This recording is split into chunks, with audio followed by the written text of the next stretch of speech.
Assalamualaikum warahmatullahi wabarakatuh dan selamat sejahtera. Bersyukur kita pada hari ini dengan izinnya dapat kita bertemu dalam program Forum Remaja bagi membincangkan isu yang hangat diperkatakan iaitu solat jamak dan kasar. Sebagaimana yang kita tahu, solat merupakan satu kewajipan bagi umat Islam. Sebelum kita meneruskan perbincangan ini dengan lebih mendalam, eloklah saya memperkenalkan terlebih dahulu ahli-ahli panel jemputan yang kacak lagi bergaya. Panel pertama ialah saudara Muhammad Rasli Helmi dan panel kedua pula ialah saudara Muhammad Hamirul. Kaifa halukum jami'an? Alhamdulillah, ana bil khair. Alhamdulillah, ana bikhair. Alhamdulillah, semua panel-panel kita pada hari ini dalam keadaan yang sihat walafiat. Terima kasih juga kepada panel-panel kita pada hari ini kerana sudi meluangkan masa mereka dalam program forum pada minggu kali ini. Umat Islam perlulah melaksanakan kewajipan sebagai umat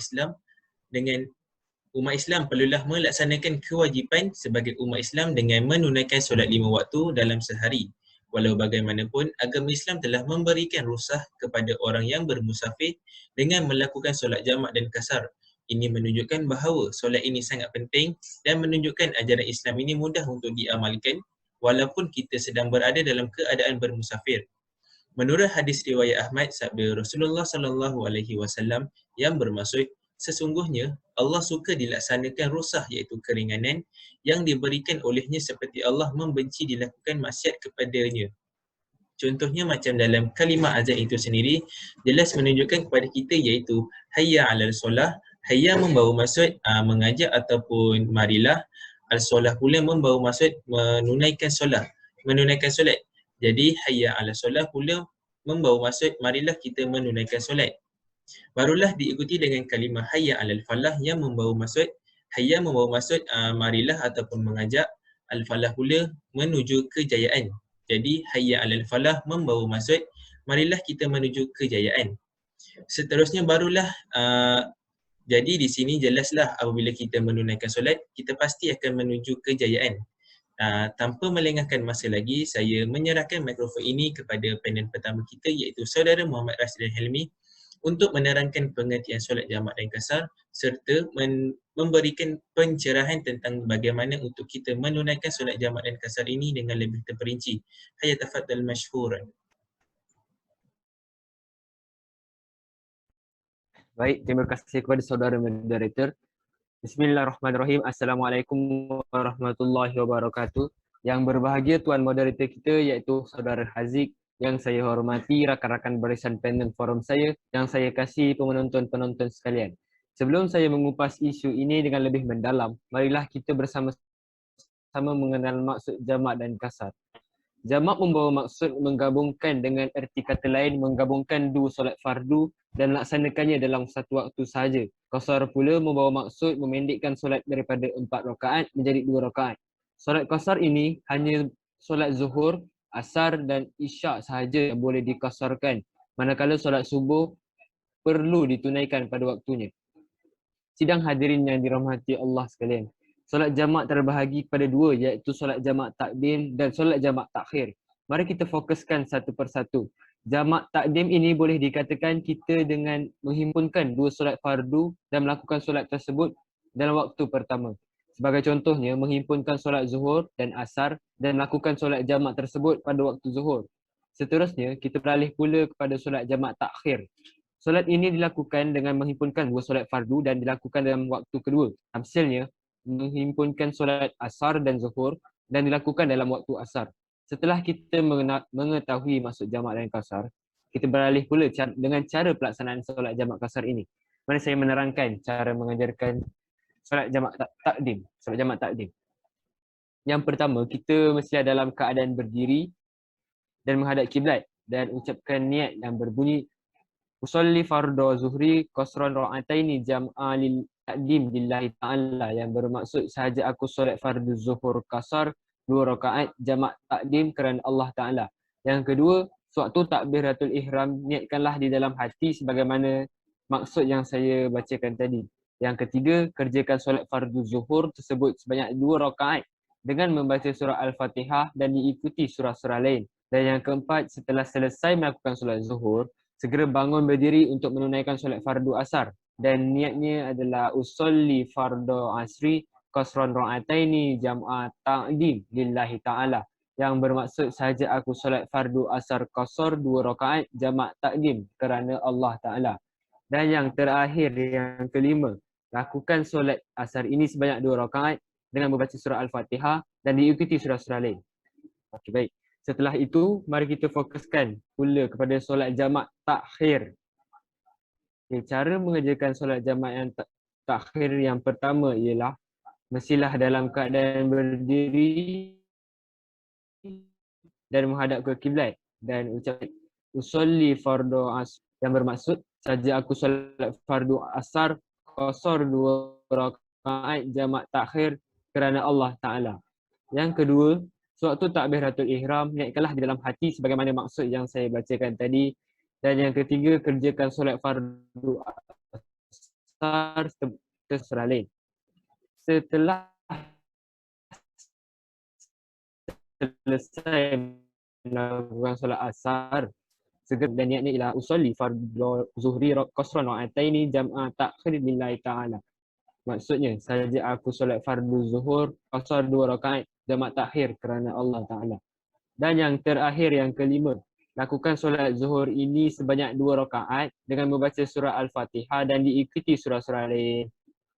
Baik, kesimpulannya, solat jamak dan qasar ini merupakan salah satu keringanan yang diberikan oleh Allah pada umatnya.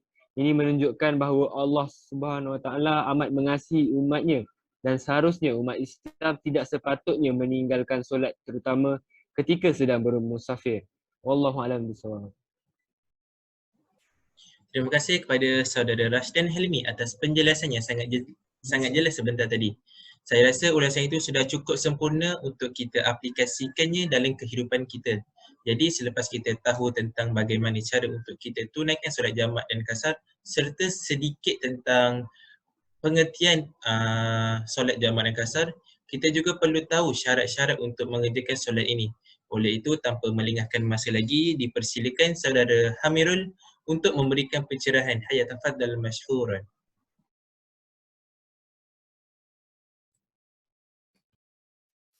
Terima kasih saya ucapkan kepada saudara moderator majlis iaitu Haziq. Assalamualaikum warahmatullahi wabarakatuh.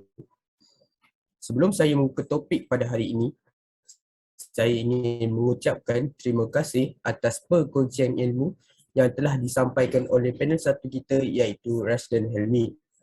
Hadirnya saya di majlis ini adalah untuk meneruskan lagi perbincangan kita dengan mengulas lebih mendalam tentang syarat-syarat solat jamak dan juga qasar. Hadirin yang dikasihi sekalian, kita sebagai hamba Allah yang dicipta olehnya semestinya tahu bahawa solat merupakan tiang agama bagi setiap oleh Allah SWT untuk menunaikan solat fardu 5 waktu yang telah kita sedia maklum dalam peristiwa Isra' dan Mi'raj di mana Rasulullah kita Nabi Muhammad SAW naik ke langit ke-7. Berdasarkan kisah tersebut, Nabi kita telah berulang-alik ke langit untuk memohon kepada Allah SWT untuk mengurangkan waktu solat dari 50 waktu hingga ke 5 waktu sehari. Peristiwa ini menunjukkan betapa sayangnya Nabi kita terhadap umatnya di mana beliau tahu bahawa umatnya tidak mampu menunaikan solat sebanyak 50 waktu dalam sehari. Jadi, sebagai umat Islam, tiada alasan bagi telah diamanahkan oleh Allah kepada umat Islam. Oleh itu, walaupun kita dalam keadaan yang terlalu sibuk sekalipun, kita tetap wajib mengerjakan solat. Solat jamak dan qasar adalah satu kelonggaran dalam menunaikan solat ketika seseorang dalam keadaan bermusafir yang telah diajarkan oleh Nabi kita sendiri iaitu Nabi Muhammad SAW. Solat jamak merupakan solat fardu dengan pelaksanaannya digabungkan. Dengan erti kata lain, solat jamak ialah menggabungkan 2 solat fardu dan melaksanakannya dalam satu waktu sahaja.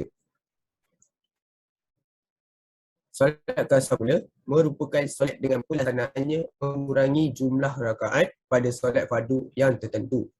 Namun, terdapat syarat-syarat yang tertentu jika ingin melakukannya. Antara syarat-syaratnya adalah tujuan seseorang itu bermusafir bukan untuk bermaksiat. Sebagai contoh yang dapat digambarkan di sini ialah jika seseorang itu bermusafir ke kelab malam atau tempat yang berunsurkan kemaksiatan, maka syarat untuk melakukan solat jamak dan qasar telah pun terbatal. Oleh itu, destinasi yang dituju mestilah ada unsur-unsur maksiat. Sesungguhnya, tempat-tempat yang penuh dengan maksiat amat disukai oleh makhluk yang gemar menghasut manusia, iaitu syaitan. Selain itu, perjalanan seseorang yang bermusafir mestilah melebihi 2 mahalah atau 60 batu, lebih kurang 96.6 km. Maka, musafir tersebut telah melepasi syarat untuk melakukan solat jamak dan juga qasar. Solat jamak dan qasar ini dapat dilakukan bukan untuk semua solat fardu. Solat yang boleh dikasarkan hanyalah solat zuhur, asar dan juga isyak. Manakala solat subuh dan juga maghrib perlu dilaksanakan secara tunai dan sempurna. Musafir tersebut hendaklah meniatkan qasar ketika ihram. Solat jamak dan qasar ini boleh dilakukan secara individu dan juga berjemaah. Namun, jika dilakukan secara berjemaah, orang yang mengimamkan jemaah lain perlulah niat solat jamak dan qasar juga. Tidak sah solat jika berimamkan orang yang bersolat tamam iaitu sempurna. Seterusnya, saya ingin mengulas dengan lebih mendalam tentang syarat-syarat dan solat jamak dan qasar ini. Ketika ingin menunaikan solat jamak takdim, kita mestilah solat pada waktunya yang seperti solat zuhur dan maghrib, dan niat yang perlu ditekankan di sini ialah antara solat yang pertama dan kedua tidak boleh diselangi dengan perbuatan lain kecuali musafir tersebut ingin iqamah ataupun berwuduk. Solat jamak takhir pula, seseorang itu perlulah berniat mentakhirkan solat yang pertama pada waktu kedua ketika waktu solat yang pertama. Kedua-dua solat ini perlu dilakukan dalam keadaan berkekalan musafir sehingga selesai kedua-dua solat. Di sini saya mengambil kesempatan ingin menyelitkan sebuah hadis.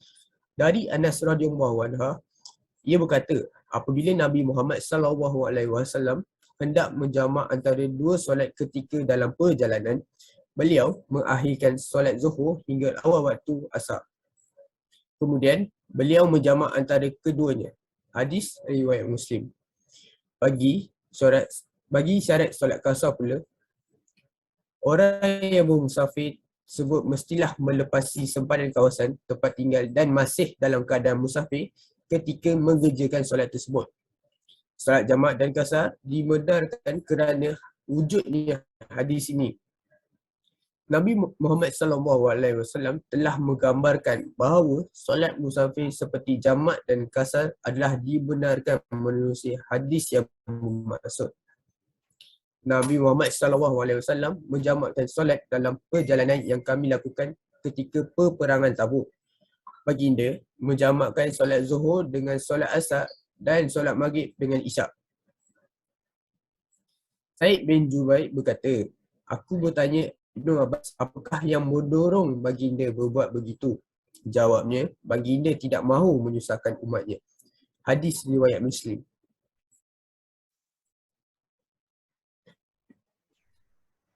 Terima kasih kepada saudara Hamirul atas kupasan yang anda bentangkan sebentar tadi. Jadi apabila kita hendak lakukan solat jamak dan qasar ini, kita dapatlah sedikit sebanyak ilmu yang boleh diperoleh daripada saudara Hamirul bentangkan sebentar tadi. Selepas kita sudah tahu pengertian cara kerjakan solat dan serta syarat-syarat untuk lakukan solat ini, jadi penonton-penonton di rumah sana semestinya hendak tahu apakah kepentingannya jika kita lakukan solat jamak dan qasar ini. Jadi saya ingin persilakan sekali lagi saudara Rashdan Helmi untuk kupaskan isu ini. Tafadhal. Terima kasih sekali lagi saya ucapkan kepada moderator majlis dan juga panel kedua, Saudara Hamirul, kerana mengulas topik ini secara terperinci. Soalan yang diajukan oleh moderator kita adalah, baik, saya terangkan. Antara kepentingannya ialah kita sebagai umat Islam dapat mengelakkan seseorang daripada kesulitan dan kesusahan yang biasa dialami oleh orang yang sedang bermusafir. Hal ini dikatakan begitu oleh saya kerana kebiasaannya orang yang sedang bermusafir mempunyai kesuntukan masa untuk mengejar destinasi yang dituju. Solat jamak dan qasar juga adalah sebagai tanda kasih sayang Allah terhadap hamba-hambanya. Hal ini terbukti dalam nama-nama Allah iaitu Ar-Rahman dan juga Ar-Rahim, iaitu Maha Pemurah dan Maha Mengasihani terhadap makhluknya.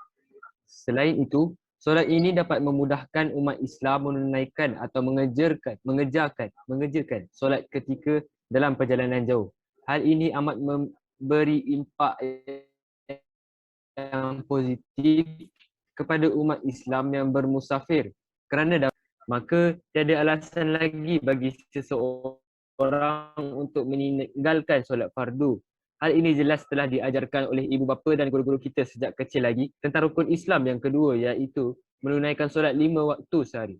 Oleh itu, ibu bapa perlulah mengambil berat tentang anak-anak mereka sejak kecil lagi. Bab kata peribahasa, meluntur buluh biarlah dari rebungnya, agar ilmu tentang ibadat memenuhi hati mereka. Di kesempatan ini saya ingin menyelitakan sebuah hadis.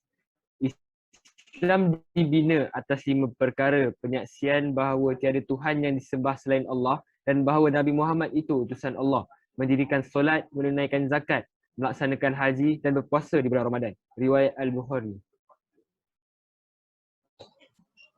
Terima kasih sekali lagi kepada saudara Rashdan Helmi atas kupasan yang telah anda bentangkan sebentar tadi. Bagi saya, isu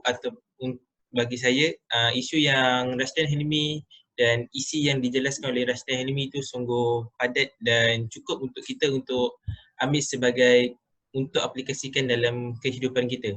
Untuk meneruskan lagi perbincangan tentang solat jamak dan qasar ini, saya ingin persilakan sekali lagi saudara Hamirul untuk memberikan kepuasan mengenai masyarakat sering menanyakan adakah solat jamak dan qasar ini masih di tahap minimum. Jadi saya ingin saudara Hamirul untuk kupaskan isu ini. Tafadhal.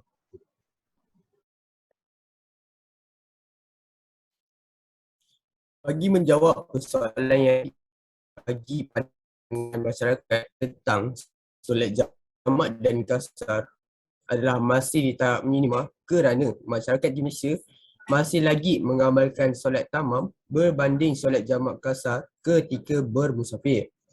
Hal ini demikian kerana terdapatnya kemudahan awam yang tersedia di negara kita. Seperti yang kita sedia maklum, pemimpin negara kita telah membuat satu kemudahan awam di atas lebuh raya iaitu penghentian rehat dan juga rawat yang boleh dipanggilkan R&R, yang menyediakan surau dan juga tandas.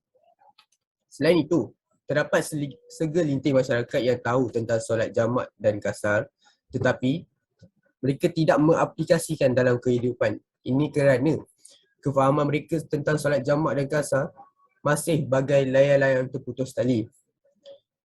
Oleh itu, umat Islam diingatkan untuk melakukan solat jamak dan qasar bagi setiap perjalanan yang diniatkan untuk mendapatkan keredaan Allah.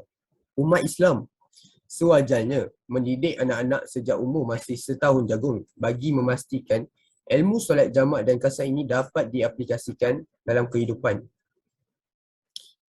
Oleh itu, masyarakat perlu mempraktikkan diri untuk mengamalkan amalan solat jamak dan qasar ketika melakukan sesuatu perjalanan yang agak jauh agar tidak keliru tentang kefahaman dan panduan solat jamak dan juga qasar. Terima kasih kepada saudara Hamirul. Saya tertarik dengan kupasan yang disampaikan oleh saudara Hamirul sebentar tadi, walaupun ianya ringkas tetapi cukup padat untuk kita ambilnya sebagai isi yang boleh kita praktikkan dalam kehidupan seharian. Jadi sebagai mengakhiri perbincangan kita pada kali ini, dapatlah saya membuat rumusan dan kesimpulan bahawa solat jamak dan kasar ini sewajarnya diamalkan oleh umat Islam dan juga wajib wajib menunaikan solat 5 waktu sehari dalam apa jua keadaan sekalipun. Solatlah kamu sebelum kamu disolatkan menjadi peringatan buat kita yang masih hidup dan mempunyai peluang yang baik untuk memastikan solat yang menjadi amalan pertama dihisab oleh Allah Subhanahu Wa Taala di akhirat kelak. Allah Subhanahu Wa Taala berfirman dalam surah Taha ayat 132 yang bermaksud perintahkan keluargamu serta umatmu mengerjakan solat. Sebagai umat Islam sudah terang lagi bersuluh, kita perlulah mengetahui dengan lebih mendalam tentang segala ilmu fardu ain serta solat jamak dan kasar. Kerana hal ini dapat membantu kita dalam melakukan solat dengan mudah serta dapat memendekkan solat ketika bermusafir. Solat jamak dan kasar bukanlah perintah Allah yang sia-sia, namun terdapat banyak hikmah apabila kita melakukannya. Daripada Umar Al-Khattab radhiyallahu anhu bahawa Rasulullah sallallahu alaihi wasallam bersabda yang maksudnya solat itu adalah tiang agama. Sesiapa yang mendirikannya maka ia mendirikan agama dan barang siapa yang meninggalkannya bererti ia telah merobohkan agamanya. Riwayat Bahaiki. Harapan kami agar semua penonton-penonton dan seluruh umat Islam dapat mengamalkan ibadah ini agar dapat memastikan ajaran yang Nabi ajarkan kepada umat Islam berkekalan hingga hari kiamat. Seperti yang kita tahu sekarang merupakan bulan puasa yang penuh barakah dan selepas itu menjelanglah bulan Syawal. Jadi apa kata kita aplikasikan ilmu yang telah kita pelajari sebentar tadi iaitu solat jamak dan kasar untuk semasa kita pulang ke kampung halaman. Okay, kita terdapat satu persoalan daripada saudara Muhammad Alif bin Wahid. Persoalannya, bolehkah solat jamak dan kasar dilakukan oleh seseorang yang bertujuan untuk pergi tengok bola di stadium ataupun konsert yang dianggap bermusafir? Jadi saya persilakan panel pertama iaitu saudara Rasdan Helmi untuk menjawab persoalan ini. Okay, baiklah. Terima kasih kepada saudara Alif untuk bertanyakan soalan tersebut. Okay, musafir ni, biasa jawab soalan tu, musafir ni membawa maksud berjalan-jalan dengan jarak yang jauh iaitu 90 km ke atas. Okay, baik, saya akan bagi satu contoh. Contohnya kalau kita nak tengok bola contoh kita daripada KL nak tengok bola di Johor. Maka kita tengok bola tidak haram kerana tidak ada unsur maksiat. Tetapi jika seseorang itu bertujuan untuk saja-saja tengok bola, tengok aurat player, maka tak sah untuk lakukan solat jamak dan kasar. Sama juga macam konsert. Kalau kita pergi konsert tu untuk bertujuan maksiat, minum arak semua bagai, kita tak sah melakukan solat jamak dan kasar. Baik, kesimpulannya kat sini, apa-apa pun niat kena baik. Kalau dari awal niat kita dah tak elok, maka tidak salah solat jamak dan kasar kita. Sekian daripada saya, terima kasih.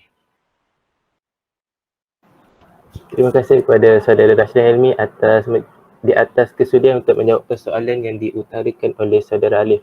Diharapkan persoalan yang saudara Alif bagi sebentar tadi menjawab. Seterusnya kita ada mendapat satu lagi persoalan daripada saudara Syahrul. Persoalannya, adakah umat Islam masih boleh menjamakkan ataupun mengqasarkan solat ketika bermusafir? Sedang pada hari ini pelbagai kemudahan sudah ada seperti penerbangan dan sebagainya. Itu saya persilakan panel kita lagi seorang iaitu saudara Hamirul untuk menjawab persoalan ini.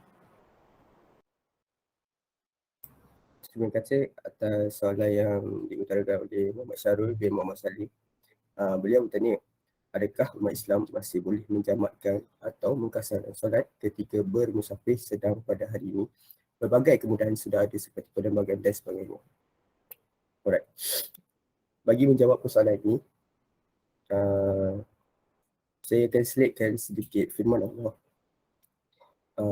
Firman Allah sallallahu alaihi wasallam yang bermaksud, dan apabila kamu bersafir di atas muka bumi ini, maka tidaklah kamu berdosa untuk mengqasarkan sembahyang, khususnya jika kamu takut diserang oleh orang kafir. Sesungguhnya orang kafir itu adalah musuh yang amat nyata bagi kamu. Surah Al-Nisa ayat 101. Mungkin hukum dalam ayat itu bersifat umum kerana dalam ayat berkenaan persyariatan kasar tidak menghadkan kepada tempoh, kenderaan dan juga kemudahan. Tetapi yang ditekankan di situ ialah perbuatan musafir.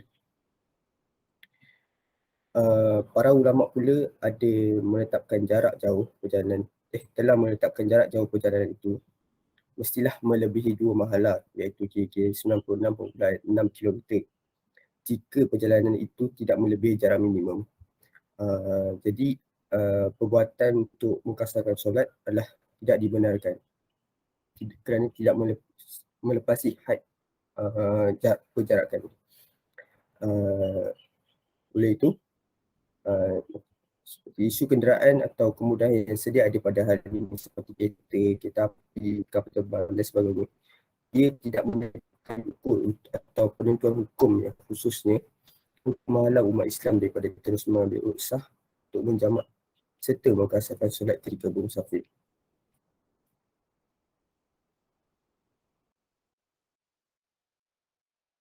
Terima kasih kepada saudara Hamirul di atas kupasan tentang persoalan yang diutarakan oleh saudara Syarul sebentar tadi. Kalau tiada lagi persoalan yang hendak ditanya, kami akhiri perbincangan forum remaja kita pada kali ini dengan wabillahi taufiq wal hidayah. Wassalamualaikum warahmatullahi wabarakatuh.